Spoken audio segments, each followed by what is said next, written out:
Do you struggle with passive-aggressive people, questions, and comments in business and in life? Well, if you're nodding your head and if you're feeling what I'm saying, then picture this, okay, my friend, you have just delivered a killer presentation. And then all of a sudden, during the Q&A, this dude stands up, grabs the mic, looks at you in the eye, and hits you with a difficult, intense, and emotionally charged question. Pin drop silence. What do you do? I mean, what do you even say to this human being in a crowded room when the spotlight is on you? Well, in today's video, we're going to dissect exactly how Steve Jobs handled a similar situation back in 1997. And the truth is if you can take away even one thing from this video that you could apply when you're next faced with a similar situation, then that's a win for you. And hey, it's a win from me. So without further wait, let's get into it. So here's what we're going to do. Okay, I'm going to watch this clip on this bad boy over here. And we're going to press pause and take the time at certain points to analyze the good, the bad, and the ugly. But remember this. Okay, we're not judging Steve Jobs as a human being. We are simply examining his ability to communicate under pressure with a combative individual. Okay, let's get into it. Yes. Mr. Jobs, you're a bright and influential man. Did you hear that? Mr. Jobs, you're a bright and influential man. You know what's about to come. You know what's about to come. Let me tell you why. There's no warmth in this dude's tone. You know he's not smiling. People can hear you smiling, okay? There is clearly, I can't even see the dude's face who's asking the question, but there's clearly zero smile on this dude's face. And it reminds me of the criticism sandwich. You ever heard of that? It's this technique that was used back in the day, or rather developed back in the day, and used in management a lot, where people would hit you with a compliment. Then they would hit you with a strong piece of criticism and then end with a compliment to lighten the load of the feedback. Now, is it an icky technique? I'll let you decide. I think it's all about context and the human being delivering it, the intention, etc. But if you've been on the receiving end, you probably believe it's icky. You feel me? But you know, Kevin Hart in his comedy specials will be like, it's about to go down. Yeah, it's about to go down. You feel it, right? The energy. Even Steve Jobs' body language. Look, he's crossing his arms right now. I think he knows it's about to go down. His face, his eyes are like, what's coming? But in fairness, his body language was closed, meaning his arms were folded before the dude even asked the question. So forget that. Here it comes. Yeah, there you go. Here it comes. I know it's coming. The crowd are laughing. It's sad and clear that on several counts you've discussed. That's a quirky moment, isn't it? A little bit cringy, but yeah, no. You know, people do different things when they're in a high-pressure scenario. He's just trying to be jovial and make light of the situation, isn't he? Discussed, you don't know what you're talking about. I would like, for example, for you to express in clear terms how, say, Java, in any of its incarnations, addresses the ideas embodied in OpenDoc. And when you're finished with that, perhaps you could tell us what you personally have been doing for the last 7 years. Did you hear that dude in the audience? Ouch. And the audience went, ooh. I mean, the way he emphasized the word personally just made it feel spiteful, that question. There was a lot of emotional charge behind that question. There's something about Steve Jobs and Apple which triggers this dude, okay? Now, I can't hate on this dude, because if I hate on this dude, then I'm hating the hater, and I'm not a hater, but the dude was spiteful, man. Come on now. So let's see what Steve Jobs does.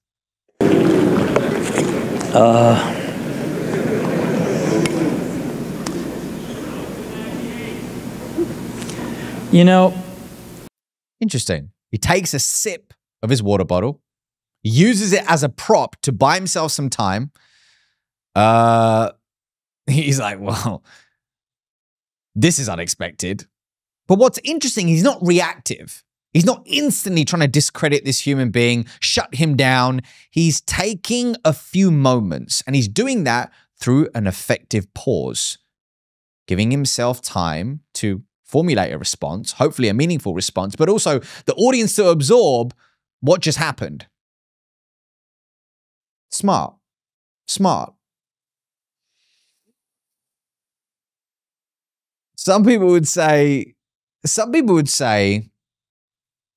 experts would say, you know, like, oh, he should have done this, he should have done that in that moment. Maybe he should have just sat down, you know, taken some moments to pause, not use the water bottle as a prop. But this is a high-stakes scenario. This is a really difficult question, which had a lot of emotional charge behind it.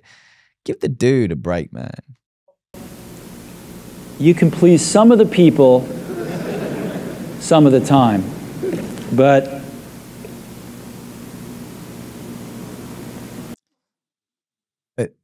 you see what's interesting just there? He's not looking at the audience. He's not making eye contact with them.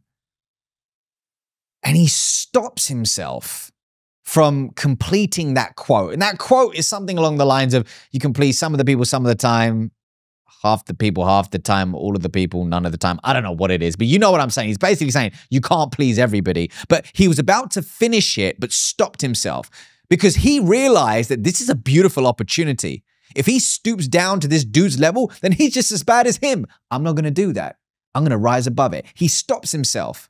This is actually a gift for Steve Jobs in this moment because it is a beautiful opportunity for connection. It's a beautiful opportunity for connection. Imperfect moments are beautiful gifts that have been given to you to allow you to connect with people on a deeper level. You have to move away from the script. You've got to show up unfiltered and just raw and real. It's an opportunity, man. It's an opportunity. one of the hardest things when you're trying to affect change. Removes the water bottle, removes the prop, has taken the time to formulate a response. His eyes go back up to the audience. He's ready. He's ready. Is that people like this gentleman are right in some areas. Oh, you see that? Instantly diffused the situation. This dude is right in some areas. Keywords, in some areas. He's not saying all of the time. He's saying, look, this dude is right in some areas. When you're trying to affect change, when you're trying to do big things, some people will come at you and they're right some of the time. Instantly diffuses the scenario. Brilliant. I'm sure that there are some things OpenDoc does, probably even more that I'm not familiar with, that nothing else. He's not trying to compete with this dude on an intellectual level. He's like, look, you know more than me about this tiny little topic over here. You win, you got that. But let's move away from it. Nothing else out there does. And I'm sure that you can make some demos, maybe a small commercial app that demonstrates those things.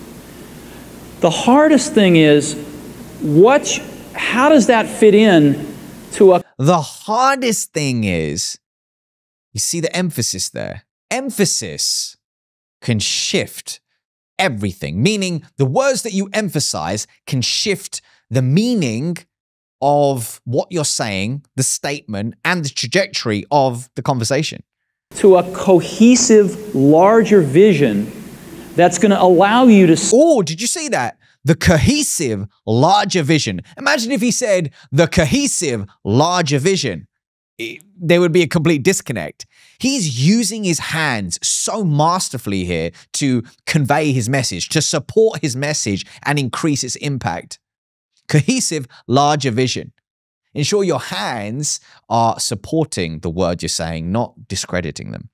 To sell $8 billion, $10 billion of product. Now, he said the word by the way. I know I'm stopping and starting a lot here, but this is too good, man. He said the word and he said the word earlier. I think, to my knowledge, he said two filler words, two so far. I don't have a problem with that. Some people will say you need to substitute the filler word for a pause. But here's the thing. If I'm hanging out with you and you ask me a question, hey, Rav, what are you doing on the weekend? And I was like, I don't know, man. Probably just hanging out with the family. That's natural.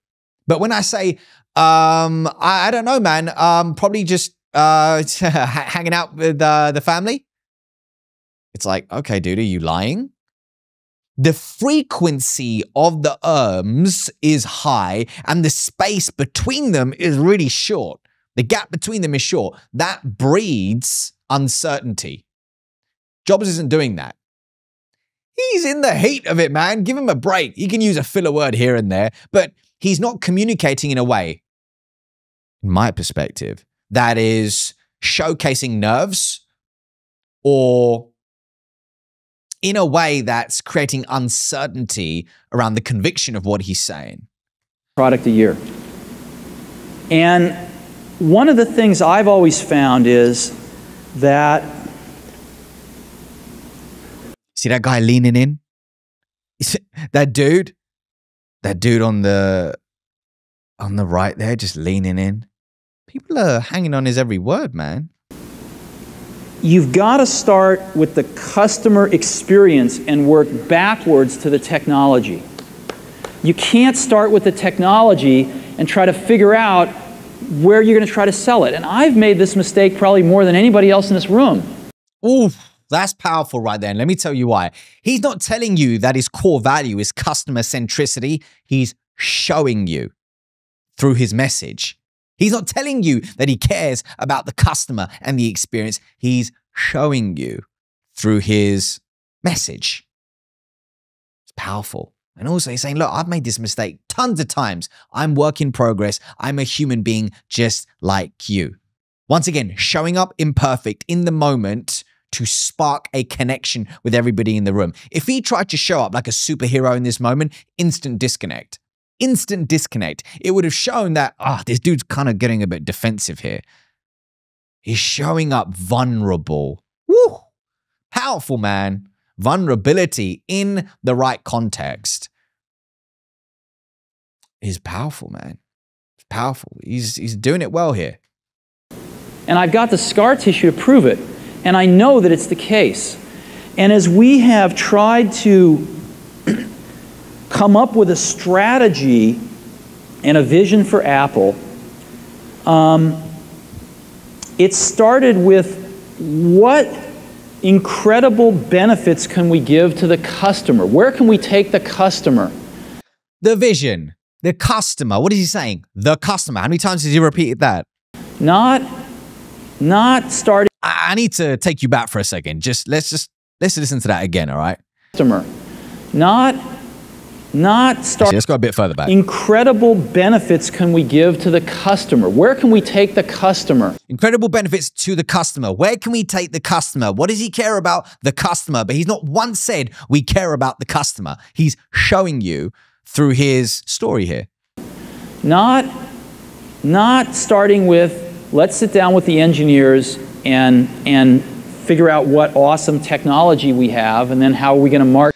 Very subtle, but as he said those words, he scratched his face and he twiddled his left hand. Some people would say that's pacifying behavior to soothe his discomfort in the moment.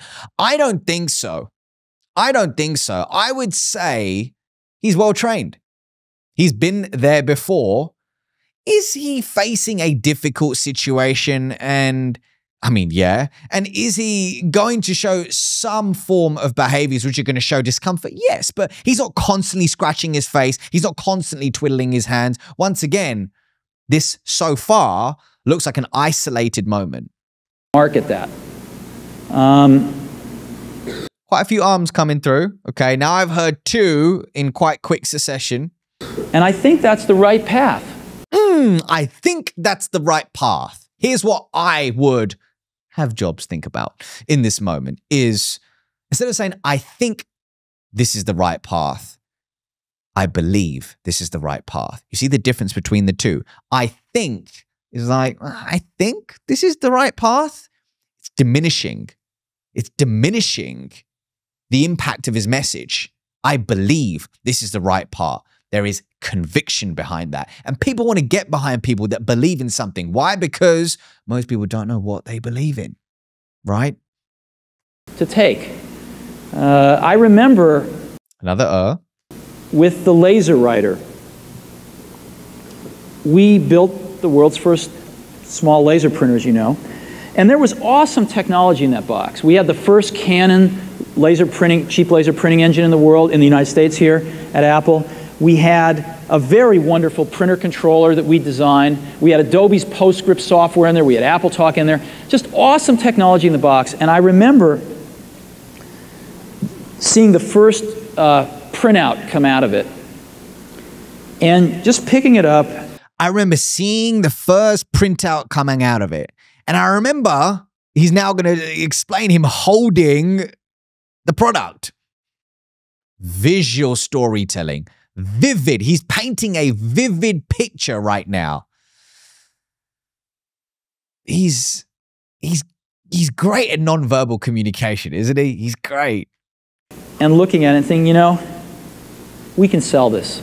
And thinking, you know, we can sell this. So think about with your storytelling. How are you painting a vivid picture with your nonverbal communication to pull people in the room? To pull people in the room. He's doing this nicely here. Because you don't have to know anything about what's in that box. All we have to do is hold this up and go, do you want this? And if you can remember back to 1984, before laser printers, it was pretty startling to see that. People went, whoa, yes. What I will say is I've said the word story several times here. Now, technically, if I had to be very technical, because I've just thrown that word out there, what he shared there wasn't a story. There were several things missing. For example, the clearly identifiable main character. Actually, you could say that he was the main character there. He was looking at it. Yeah, okay, so it's not missing that. But where's the conflict? Where's the turning point? Right? There's a few things missing there. Few key ingredients for it to be classified as a story. But I just want you to know that. Because often, like I just did there, you know, we throw that word story out in content, research, whatever it could be. People throw that word around because it's become a bit of a buzzword now. And that's where Apple's got to get back to. Oh, that's where Apple's got to get back to. You feel me? He's saying, man, we've lost our way in some way. And he's reminiscing about what they did in the past. He's saying we need to get back to that core value of customer centricity that he's embodying in this moment. And, you know, I'm sorry that OpenDoc's a casualty along the way. And I readily admit there are many things in life that I don't have the faintest idea what I'm talking about. I'm imperfect, just like you. I'm a human being, just like you. I'm an expert here, but I'm not an expert in everything. I am just like you. See what he's doing there? I'm just like you. Further diffusing the energy from that question. I don't feel any emotional charge in Steve Jobs. You know what's really interesting is something that I haven't mentioned is he sounds exactly the same as he did before the dude asked the question. Did you notice that? There's no defensiveness in his tone. There's no anger in his tone. There's passion in his tone, but there's no defensiveness. And that tells you a story about somebody. He's not being reactive. I would say he's being very responsive. And there's a difference. So I apologize for that too. But there's a whole lot of people working super, super hard right now at Apple. You know, Avi, John, Garino, Fred. I mean, the whole team is working. The team. He's not saying, I'm working hard. There's a lot of people. The team. And he's naming them. The team is working hard. Burning the midnight oil, trying to, and people, you know, hundreds of people below them. Not forgetting the hundreds of people below them. It's not just the leadership team. It's everybody at the company. To execute on some of these things, and they're doing their best. And I think that what we need to do, I think that what we need to do versus what we need to do, do you see the difference? Do you see the difference? The level of conviction is higher when I said what we need to do versus I think what we need to do. Okay, think about that. Think about you in your day-to-day scenarios. Where are you communicating in a way which dampens your charisma and influence? Some mistakes will be made, by the way. Some mistakes will be made along the way.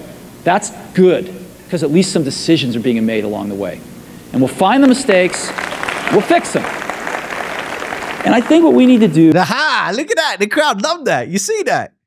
Mistakes will be made. At least we're making decisions. What he's saying is, look, we want to play big. We don't want to sit in indecision. We want to make some big decisions. We want to take risks. And we know we're going to make mistakes. But we're going to be accountable for them. Do you see that? Throughout this presentation, or rather, it feels like a presentation, doesn't it? Throughout this response to that dude's question, he is really showcasing his values without telling you his values. It's interesting. Do is support that team going through this very important stage as they work their butts off. They're all getting calls, being offered 3 times as much money to go do this, do that. The valley's hot. None of them are leaving. And I think we need to support them. And none of them are leaving because they believe in the vision. None of them are leaving. You see that? Very subtle. None of them leaving because, you know, they're staying. They believe in the cause, the vision, the mission, the movement. And see them through this and write some damn good applications to support Apple out in the market. That's my own point of view. Mistakes we made. A lot more filler words, as you can see, have been used over the past few minutes. Could he have substituted them for a pause? Yes. He's in a high-pressure scenario. Let's give him a break. For a lot of us, I think ums and ahs would be considerably higher. And what he's saying here with talking about his point of view is, look, this is my truth. This doesn't have to be your truth. This is my point of view. This is what I believe. Some people will be pissed off. Some people will not know what they're talking about. I don't know if that was an aim at that dude asking the question. Some people may not know what they're talking about. I don't know. We'll leave that out for interpretation. If it was, it's a little snipe. That's a little snipe. Probably not needed. But yeah, you know, Jobs, he was a controversial dude. He was a fiery dude. But I think it is so much better than where things were.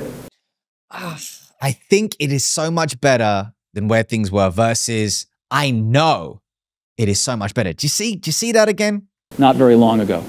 And I think we're going to get there. I think we're going to get there versus, and we're going to get there. Interesting. In summary, how you communicate under pressure tells people a story about you. And what I'd say from this clip is Steve Jobs showed himself as an individual who is superhuman. Here's what I mean. Super. Somebody who can communicate calmly and succinctly under pressure. Human. Somebody who believes in making mistakes and showing up imperfect. Somebody who's work in progress, just like you. He combined the two in this clip and as a result, showed up as an individual who is superhuman. It was magnetic, man. It was magnetic. And from what I saw in isolation, meaning watching this clip in isolation, not the full speech, etc., he won over the audience, man. He truly did. And hey, if you enjoyed today's video, then you will love my newsletter, which is dropped every single Sunday, teaching you how to communicate with influence and charisma. If this sounds like a little bit of you, then hey, head on down to the link in the description, subscribe, and I'll see you on the other side. Peace.